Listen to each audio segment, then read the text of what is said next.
Psoriasis हा आजार पूर्णतः बरा होईल का?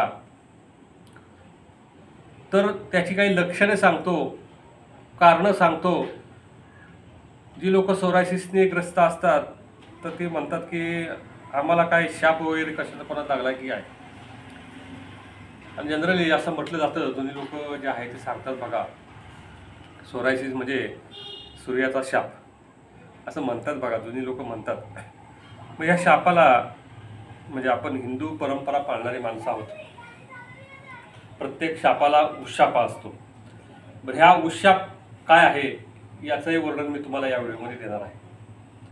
कारणं तुम्ही ऐकून अचंबित व्हाल, सोरायसिसची कारणं ऐकून अचंबित व्हाल.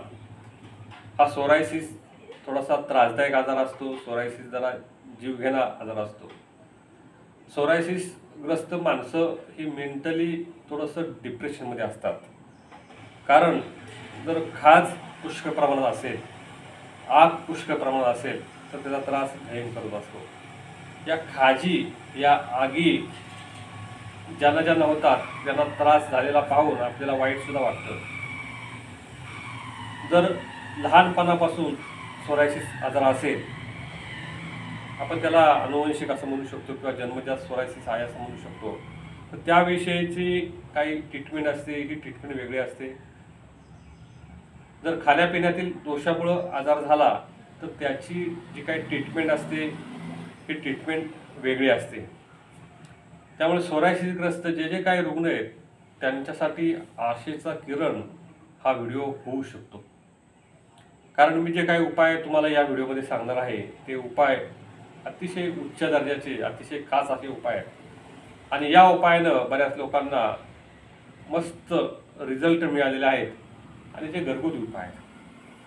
काही खाण्यापिण्याच्या गोष्टीसुद्धा मी तुम्हाला या व्हिडिओमध्ये सांगणार आहे. व्हिडिओ मोठा होणार आहे, त्यामुळे टिकून राहायचं सर्व लोकांनी.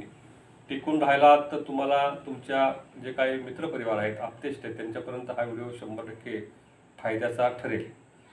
सुरुवात करतो व्हिडिओला. नमस्कार, मी डॉक्टर विलास जगन्नाथ शिंदे आपल्या सर्वांचं पुन्हा एकदा खूप सारं हार्दिक स्वागत करतो. यूट्यूब, फेसबुकच्या माध्यमातून मी बऱ्याचशा गोष्टी जनमानसांपर्यंत पोचलेलो आहे. त्यासाठी तुम्ही मला मोलाची साथ देतात, त्याबद्दल आपल्या सर्वांचं खूप सारं हार्दिक आभार. सोरायसिस आयुर्वेदामध्ये वर्णन केलेलं आहे का? पहिला प्रश्न विचारलेला आहे. सोरायसिसग्रस्त जे काही प्रश्न विचारले आहेत त्या प्रश्नाला अनुषंगून हा व्हिडिओ मी तुम्हाला देतोय. प्रश्न विचारताय त्या प्रश्नाला अनुषंगून व्हिडिओ देतोय. तुमचे प्रश्न सोरायसिस या ग्रस्ताच्या अनुषंगाने अवश्य मांडावेत अशी मला विनंती करायची आहे. आयुर्वेदामध्ये बघा, कुष्ठ नावाचा आजार सांगितलेला आहे. कुष्ठ, कुष्ठ म्हणजे कोड नव्हे. बऱ्याच लोकांना वाटत असेल की कुष्ठ म्हणजे काय, आयुर्वेदामध्ये काय कोडबिडाचं वर्णन केलेलं आहे काय? कोड म्हणजे बघा, हातपाय असे हे होतात, झडतात, हातपाय सडतात. कोडाचा आजार म्हणजे आपण लेप्रसी म्हणतो काय, लेप्रसी आजार. मला वाटते लेप्रसी खूप निर्मूलन झालेला आहे, खूपच प्रमाण कमी आढळून येतो. लेप्रसीग्रस्ताला बघा, पूर्वीच्या काळी अतिशय वाईट अवस्था होती. लेप्रसीग्रस्त माणसाला गावाच्या बाहेर ठेवायचे, त्याच्याशी हस्तांदोलन करायचं नाही किंवा त्याला जेवण काल सगळं म्हणजे पूर्णतः वेगळं, म्हणजे एकदम वाईट वागणूक थोडीशी असायची. कारण तो संसर्गजन्य आजार आहे असंही बरीच लोक समजायचे आणि मग त्याच्याकडे बघण्याचा दृष्टिकोन सुद्धा खूप वेगळा होता. आता लेप्रसीग्रस्त माणसं किंवा लेप्रसीग्रस्त रुग्ण म्हणजे खूप कमी सापडतात. तर कुष्ठ म्हणजे लेप्रसी नव्हे. आयुर्वेदामध्ये कुष्ठाचे एकूण तर 20 प्रकार सांगितलेले आहेत. कुष्ठ या आजाराचे एकूण 20 प्रकार सांगितले आहेत. तर 11 कुष्ठ म्हणजे 11 कुष्ठ हे महाकुष्ठ सांगितलेले आहेत. 11 कुष्ठ म्हणजे मोठे कुष्ठ आणि 7 कुष्ठ हे लघु कुष्ठ सांगितलेले आहेत, म्हणजे छोटे कुष्ठ. मोठे कुष्ठ आणि लघु कुष्ठ असे 7 कुष्ठ सांगितले आहेत. तर ह्या कुष्ठापैकी एक प्रकार सांगितला आहे एक कुष्ठ. ह्या 20 प्रकार जे सांगितले आहेत त्याच्यापैकी एक कुष्ठ नावाचा जो काही प्रकार सांगितलेला आहे, ह्या एक कुष्ठामध्ये ज्याचं वर्णन केलेलं आहे की माशाच्या खवला. तुम्ही बघा, म्हणजे आयुर्वेदामध्ये जे काही वर्णन केलेलं आहे त्याचं जे काही उदाहरण सांगतो तुम्हाला. माशाचं खवलं म्हणजे मासा तुम्ही बघितला असेल सर्व लोकांनी. माशाची खवलं बघा आपल्या सर्व लोकांना माहिती आहे. माशाची खवलं जशा पद्धतीने असतात तशाच पद्धतीनं अगदी तशाच पद्धतीनं ह्या आजाराची रचना असते. म्हणजे खपल्या निघतात बघा, खपल्या निघतात.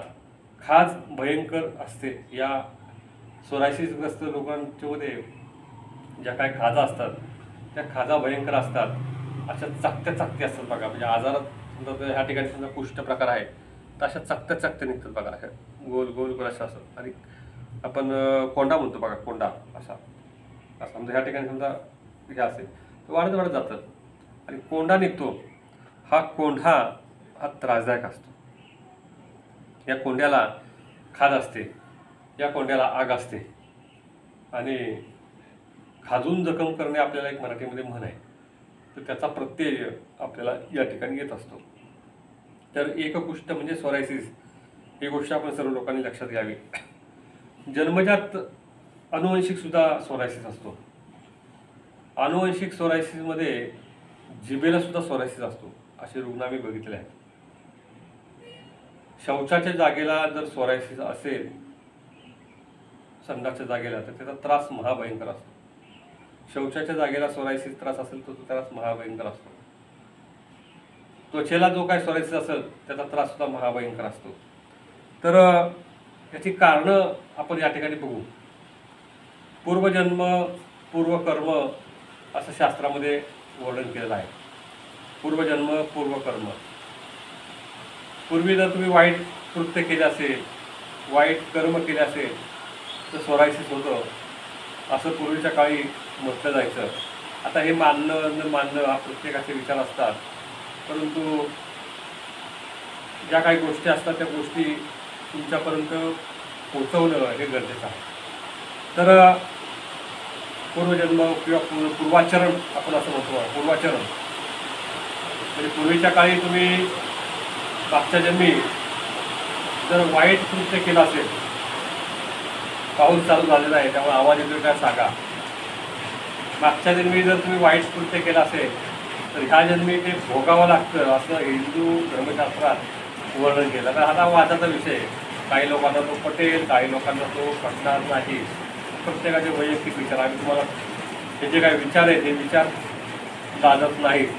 प्रत्येकाचे विचार वेगळे असतात. खरं तर असं आधुनिकीकरणाच्या या युगामध्ये आपली मतं दुसऱ्यावरती लादणं हे काही योग्य नाही.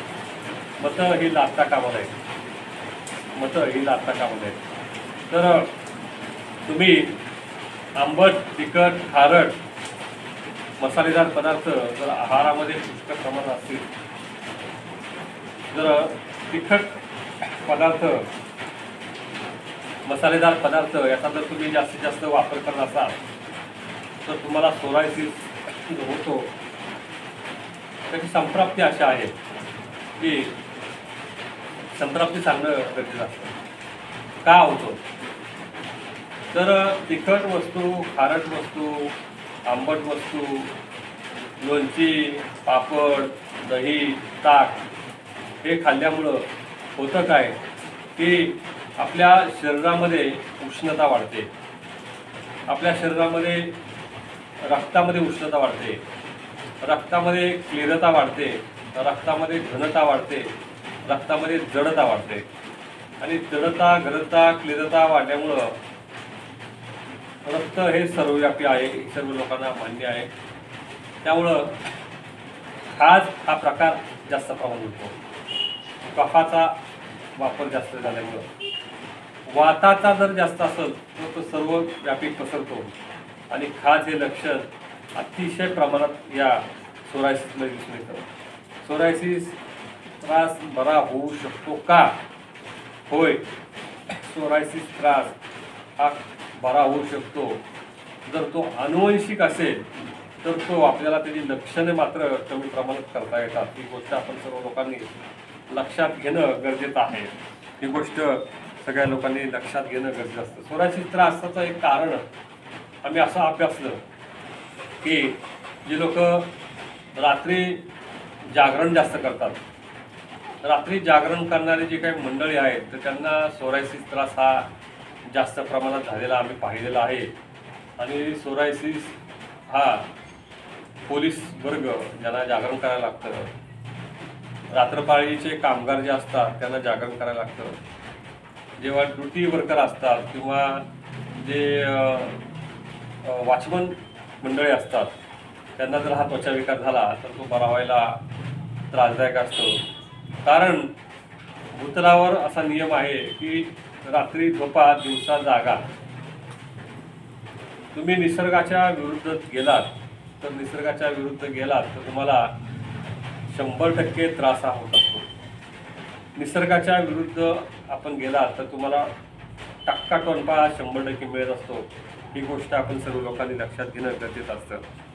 रात्री जागरण केलं तर वात वाढतो आणि वात वाढल्यामुळे सुद्धा सोरायसिस होतो. रात्री जागरण केलं तर दिवसा झोप, शेवटी माणसाला बघा, मी काय तुम्ही काय, आपल्या सर्व लोकांना झोप पाहिजे आणि झोप नसेल तर दिवसा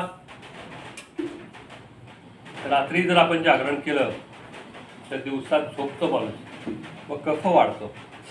संप्राप्ती कशी असते बघा, वात वाढला, कफ वाढला, सोरायसिस आजार हा वाढतो. मग अशा लोकांना उपचार देताना तुम्ही रात्री जागरण करत असाल तर रात्री जागरण करण्याची ड्युटी बदला असं सांगावं लागतं. ही ड्युटी बदलली तर तुमचा त्रास हा कमी होतो. तुमचा त्रासाची जी काही लक्षणे असतात ती लक्षणं आपोआप पूर्वतयारीवरती यायला लागतात.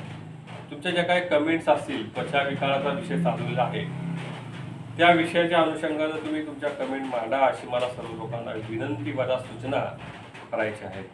आता बघा, काही कंपन्या, आता आमचा भाग सगळा, मी ज्या ठिकाणी राहत आहे त्या ठिकाणी सर्व भाग हा कंपनी भाग आहे, म्हणजे इंडस्ट्रियल एरिया आहे.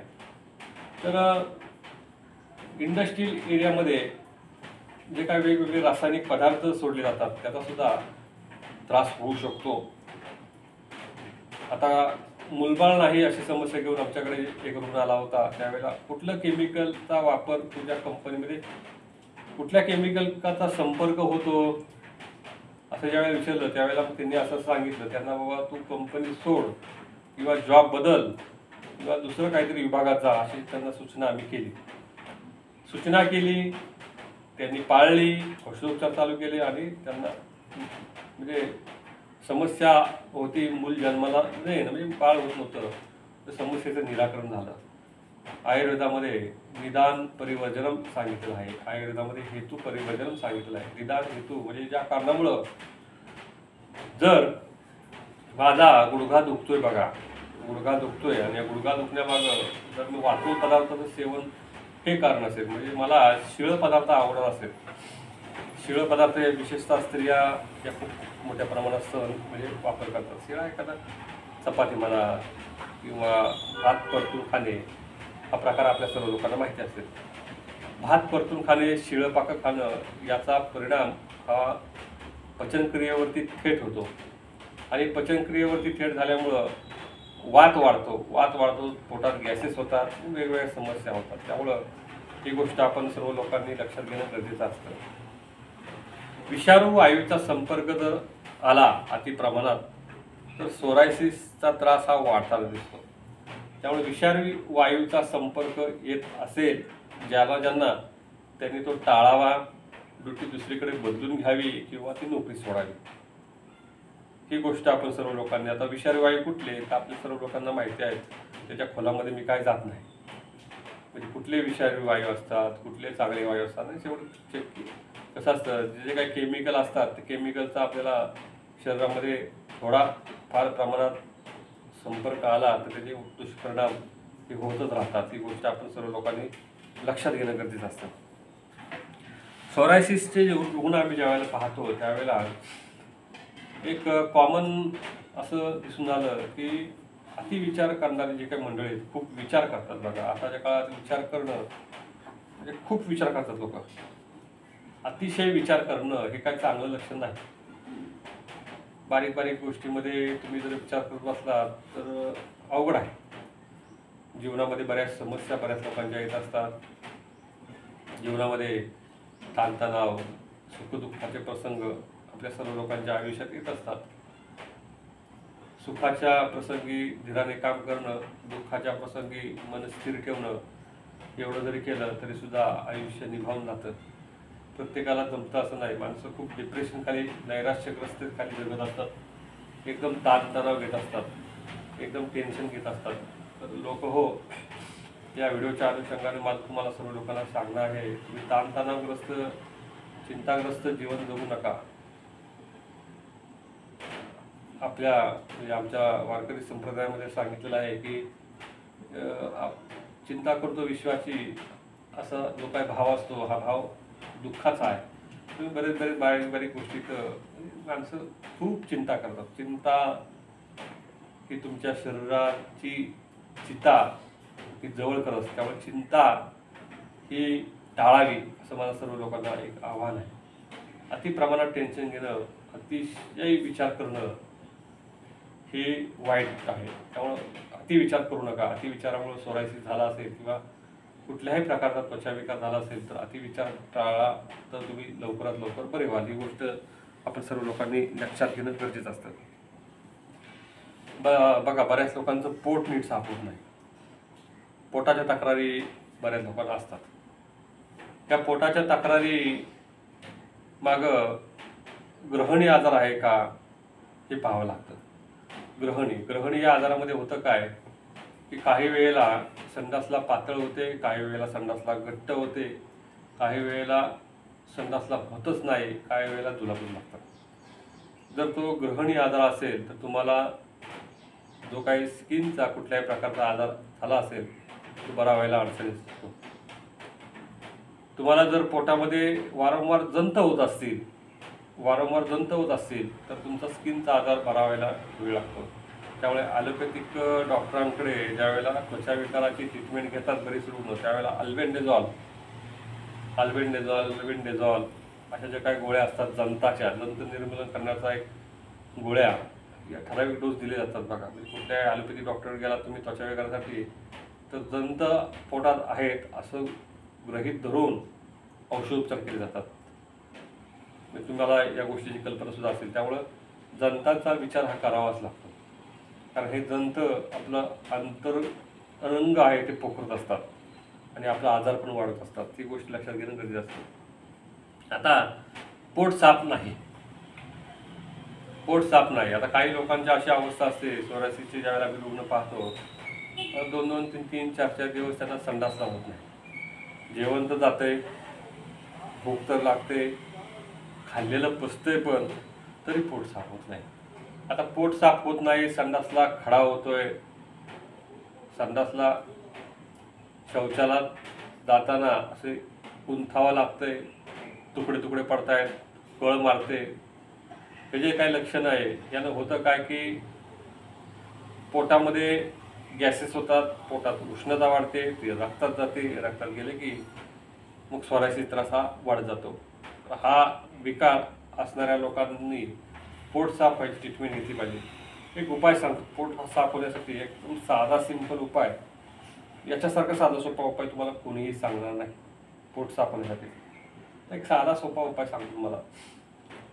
अशा लोकांनी ज्यांना सोरायसिसचा त्रास आहे किंवा पोट नीट साफ होत नाही, अशा लोकांनी मनुक्याचा वापर करून घ्यावा. काळ्या मनुकाचा वापर काय असतो तर मनुका घ्याव्यात, साधारण 20, 25, 30, 40, 50 आपल्या कोट्याचा अंदाज घेऊन 1 कप गरम पाण्यात टाकायच्या, 1 किंवा 1.5 कप गरम पाण्यात टाकायच्या. टाकल्यात नंतर चांगल्या पद्धतीने ते पोळायच्या. गार झाल्या की मनुके 20, 25, 30, 35, 40, 50 आपल्या अनुषंगाने, म्हणजे समजा जर जुलाब होतात, काही लोकांना 40 मनुके खाल्ले तरी जुलाब होतात, तर त्यांनी प्रमाण कमी ठेवायचं. काही लोकांना 50 मनुके खाल्ले तरी जुलाब होत नाही, त्यांनी प्रमाण वाढवायचं. 80, 90, 100 मनुके तुम्ही खाऊ शकता, त्याच्यावरती नको. म्हणजे सकाळ संध्याकाळ असं एकाच वेळेला नाही, दिवसाला 80, 90, 100 मनुके तुम्ही खाऊ शकता. तर ते मनुके जर तुम्ही खाताय, द्राक्ष हे म्हणजे द्राक्ष आपण सेवन करतो, हे द्राक्ष हे तुमचं पोट साफ चांगल्या पद्धतीने करतं. द्राक्ष हे रक्त वाढवतं. द्राक्ष तुमचं म्हणजे अन्न व स्त्रोतसावरती छान पद्धतीने काम करतं, पक्वाशयावरती छान पद्धतीने काम करतं. तुमच्या लिव्हरवर सुद्धा काम खूप छान करतं. तुम्हाला ज्यांना ह्याचा त्रास आहे, लिव्हरचे त्रास आहेत, कावीळ आहे, बिलिरुबिन खाऊन वाढलेला आहे, त्यांनी सुद्धा अशा पद्धतीने मनुक्याचा प्रयोग करून घ्या. ज्यांना कावीळचा त्रास आहे त्यांनी मनुके तुपावर थोडंसं फ्राय करायचं आणि त्यात थोडंसं हिंग मीठ टाकून जर चावून खातात तर ते तोंडाला चांगली चव लागते, भूक छान पद्धतीने लागते, खाल्लेलं पचतं, खाल्लेलं जिरतं आणि पोट चांगलं होतं. आणि सोरायसिस या विकारावरती मनुक्याचा वापर करून घ्यावा इतका जबरदस्त आहे, इतका खास असा उपाय आहे. तर हा उपाय सर्व लोकांनी अवश्य करून घ्या अशी मला विनंती, माझ्या सूचना आपल्या सर्व लोकांना करायची आहे. आता मानसिक टेन्शन कमी झालं तर सोरायसिस आजार बरा होतो हे मगाशीच आपल्या सर्व लोकांना सांगितलेलं आहे. तुमच्या आहारामध्ये आता विशेषतः जर स्त्रियांना सोरायसिस आजार असेल तर एक लक्षण असं दिसून येतं की स्त्रियांना सोरायसिस आजार असेल तर त्यांच्या आहारामध्ये जास्तीत जास्त पदार्थ हे लोणचीचे असतात, जास्तीत जास्त पदार्थ हे पापडाचे असतात किंवा बाहेरचं जे असतं, बाहेरचे पदार्थ तुम्ही म्हणाल तर जे आवडतात लोकांना, म्हणजे विशेषतः स्त्रियांना चटक मटक जर भेळ असते ती आवडते. तुम्ही बारीक शेव भाजी बऱ्याच स्त्रियांना आवडते, पाणीपुरी बऱ्याच स्त्रियांना आवडते, चाट मसाला बऱ्याच स्त्रियांना आवडतो, चमचमीत पदार्थ, आंबट पदार्थ हे बऱ्याच लोकांना, बऱ्याच स्त्रियांना आवडतो. स्त्रियांना तो आजार PCOD सुद्धा एक कारण आहे हे सांगितलं तर आश्चर्य वाटेल बऱ्याच लोकांना. चमचमीत पदार्थ जर खात असतील तर तो चमचमीत पदार्थ टाळावेत असं मला सर्व लोकांना सांगायचं आहे. चमचमीत पदार्थ खाल्ल्यामुळं पिल्यामुळं त्रास होत असतात. तर आता सोरायसिस त्रास हा कमी करण्यासाठी, लक्षणे कमी करण्यासाठी तुम्हाला मी उपाय या व्हिडिओमध्ये सांगत आहे. उपाय नीट पाहावेत, उपाय नीट काळजीपूर्वक पाहावेत. खाज भयंकर असेल, आग भयंकर असेल तर हा उपाय करायचा. केसांमध्ये जर कोंडा असेल, केसांमध्ये सोरायसिस असेल तर सांगितलेला उपाय करून घ्या. त्वचा विकारामध्ये जर सोरायसिस असेल तर सांगितलेला उपाय करून घ्या. केसांमध्ये जर कोंडा असेल तर ह्या चूर्णाचा वापर करून तुम्ही सोरायसिस त्रास कमी करू शकता. आवळा चूर्ण घ्या 50 ग्रॅम. नागरमोथा चूर्ण घ्या, नीट जाणीव करून घ्या, नीट लक्षात घ्या. आवळा चूर्ण 50 ग्रॅम, नागरमोथा 50 ग्रॅम, बाहूची 5 ग्रॅम, कपूर कचरी 50 ग्रॅम, नागरमोथा 50 ग्रॅम. तर अशा पद्धतीने तुम्ही घ्यायचं. 2 तांब्यामध्ये साधारण 4 चमचे टाकायचं. 2 तांब्याचा साधारण 1 तांब्यावर उकळून, 2 तांब्याचा 1 तांब्या शिल्लक राहायला पाहिजे, उकळून गाळून तुम्ही त्यानं जर केस धुताय तर तुमच्या केसांमधील कोंडा, तुमच्या केसांमधील उवा, तुमच्या केसांमधील लिखा असतील किंवा तुमच्या केसांमध्ये खरूज असेल, तुमच्या केसांमध्ये खवडा असतात, खवडा आजार माहिती आहे तुला, जखमा होतात आणि मग तो काळपट सगळं साचून जातं. खवडा असेल तर ते खवडं, खाजा, सोरायसिसमध्ये स्काल्प निघणं, कोंडा निघणं हा प्रकार बऱ्याच जणांच्या बाबतीत होतो. ते सर्व त्रास हे चुटकीसारखे कमी होऊन जातात. आता त्वचावरती, स्किनवरती जर सोरायसिस असेल तर त्यासाठी तुम्हाला मी एक मलम या ठिकाणी सांगू इच्छितो. हे मलम अतिशय उच्च दर्जाचं आहे. हे मलम ज्या लोकांनी वापरले त्यांना अतिशय छान पद्धतीने फायदा झालेला आहे. त्यामुळे हा व्हिडिओ बऱ्याच जणांपर्यंत शेअर करा अशी मला विनंती सर्व लोकांना करायची आहे. तर काय आहे मलम, काय आहे तर बाजारामध्ये शतधौत घृत हा काय प्रकार आहे.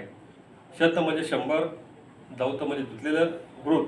तर शतधौत घृत तांब्याच्या परातीमध्ये तूप टाकून, पाणी टाकून ते 100 वेळा धुतलं जातं. तर त्या शतधौत घृत असं म्हणण्याची पद्धत आहे, परंपरा आहे. हे शतधौत घृत तुम्ही साधारण 1-2 चमचे घ्या. कडुनिंबाच्या पानाची पावडर पाव चमचा त्याच्यामध्ये टाका. ज्येष्ठमध पावडर पाव चमचा टाका. रक्तचंदन पावडर पाव चमचा टाका. चंदनाची पावडर, म्हणजे ती पांढऱ्या चंदनाची मिळू दे किंवा रक्तचंदना लाल चंदनाची मिळू दे, ती त्यात मिक्स करायचं आणि घोटायचं. आणि घोटून तुम्ही जर लावताय तर तुम्हाला सोरायसिसवरती अतिशय छान पद्धतीने फायदा होतो. हाचा रिझल्ट पाहून बघावा इतका श्रेष्ठ आहे. मस्त असे रिझल्ट याच्या सोरायसिसचे मिळत असतात. तर हा लावायचा जो काही प्रकार आहे, हा प्रकार सर्वांनी अवश्य करून घ्यावा असं मला सर्व लोकांना सांगायचं आहे. त्वचा विकारावरती, स्किन विकारावरती सोरायसिसचा वापर करण्यासाठी याचा वापर तुम्ही सर्व लोकांनी करून घ्या अशी विनंती मला सर्व लोकांना करायची आहे. एक उपाय तुम्हाला सोरायसिसचा त्रास कमी करण्यासाठी या ठिकाणी सांगत आहे. तुम्ही जर अळणी जेवण केलं, अळणी जेवण आपल्या सर्व लोकांना माहिती आहे का हो? पूर्वीच्या काळी जे काही वैद्यभाऊ असायचे बघा, पूर्वीच्या काळी त्यांचे कडक नियम असायचे. कडक नियम कडक असे की तुम्ही सर्व लोकांनी की जो आहार करताय तो आहार अळणी पाहिजे, मग त्याच्यामध्ये मीठ कसलंच नाही पाहिजे. हा अळणी जेवण जरी केलं तरी तुमचा सोरायसिसचा त्रास कमी होऊन जाईल. आता या ठिकाणी पाऊस भयंकर आले, त्यामुळे मी या ठिकाणी व्हिडिओ आटपता घेत आहे. असेच नवनवीन व्हिडिओ तुम्ही पाहत राहण्यासाठी भेटत जा, जेणेकरून आपल्या सर्व लोकांना अतिशय छान पद्धतीने मार्गदर्शन मिळत जाईल. सोरायसिसवरती सांगितलेले उपाय जर करताय तुम्हाला मस्तपैकी फायदा होत जाईल. तर भेटूया पुढच्या वेळेस. पण रामकृष्ण हरी. पांडुरंग.